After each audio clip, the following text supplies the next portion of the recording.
Yeah, for sure. What is your advice, though, in terms of business partnerships? Because we can't live in silos. You know, it takes collaboration. It takes partnership.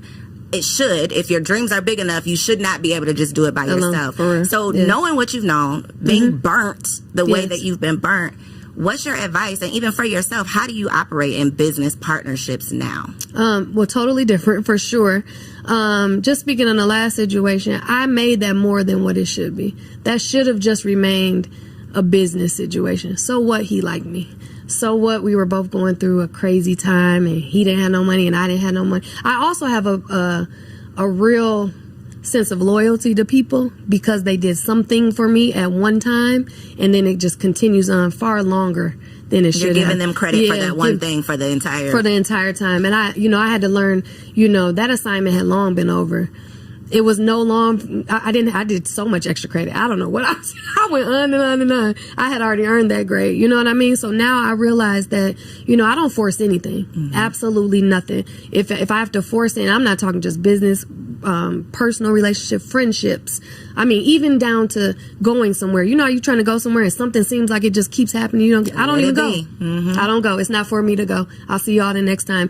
I don't force anything. So that is the lesson I've learned, and that's what I would tell people. If it feels forced, if you're making allowances for somebody constantly, if you're making excuses for somebody, if you are hiding things from the people that care about you, that's not a situation you should be in. Because when it's right, you want to tell people, you want to share, you know what I mean? And that is what my marriage now has taught me. Meeting my husband taught me, that's not how it was supposed to be. But I didn't see the difference. I can see the difference. And I know, it's cliche. Everybody say, well, I had to go through that to experience this and appreciate this. I wish I didn't have to go through that. But that is so true.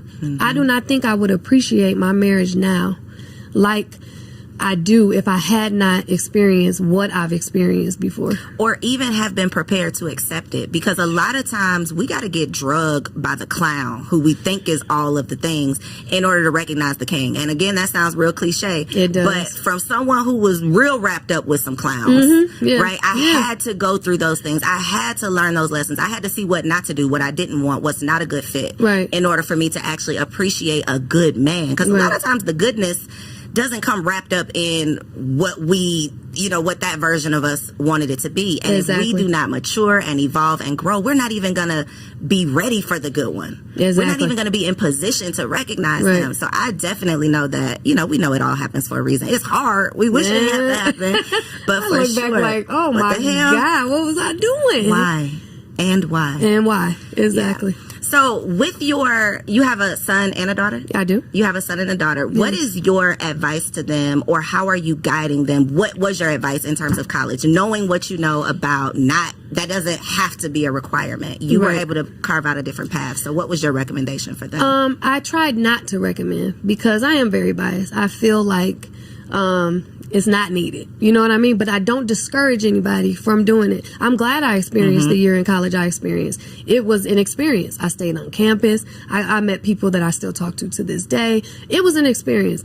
But for the path that I was on, it wasn't needed or required. And I think that now, let's fast forward now, in my 40s, it's definitely not needed in today's climate to be successful. Now, am I saying that it's not, valuable? I'm not. So I didn't encourage or discourage. My daughter at one point said that she was not going to college. I didn't say, oh no, what do you mean you're not going to college? Well, my thing was, well, what are you going to do though? Let's think about where is this going then if you don't go to college? She ultimately decided she did want to go to HBCU. She is now a student at Clark Atlanta. Hey, Clark. Yeah. So I and even in that, her picking of the major, I kind of just steered her. She at first was going to do business management. Monique Rose Sneed is your mother. Why would you pay?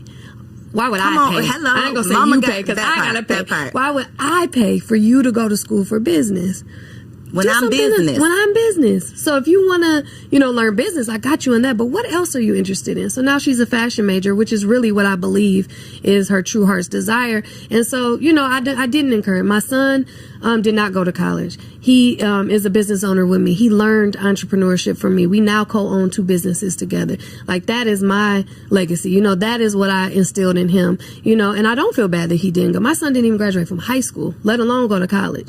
he dropped. Now, did I want him to do that? Of course not. I say to him all the time, you gonna go ahead and get your GED or something? But, you know, he's doing, you know, the work, and he's taking care of his family. So I'm still proud regardless. I just don't want people to feel like if you don't do that, that you failed in some type of way. We just do such a disservice convincing kids that there's only one way. You know, when I was in school, it was all college track. There was no, when my mom was in school, there was college track and tech track, right? You could go learn a trade. Trade schools are almost non-existent these days. We don't have no electricians. We don't have no plumbers. Everybody is out here like doing the content, right? Which is cool because here we are. Right, However, that is not the only path. That's not the only way that you can be successful. So I love that you did not necessarily force. You kind of allowed them to become who they were going to become anyway. Exactly. Because if we force them to try to do what we want them to do, they're not going to be fulfilled. They're going to be trying to just make us proud. And then they're going to be at a big old age trying to figure out, okay, what am I really passionate about? What am I really good at? Exactly. But under our care, I think is the best time for them to learn those things because they have a safety net to learn versus you got all these bills. Now you're ruining your credit trying to figure out what you want to do with your life. So I love that you didn't pressure them in that way.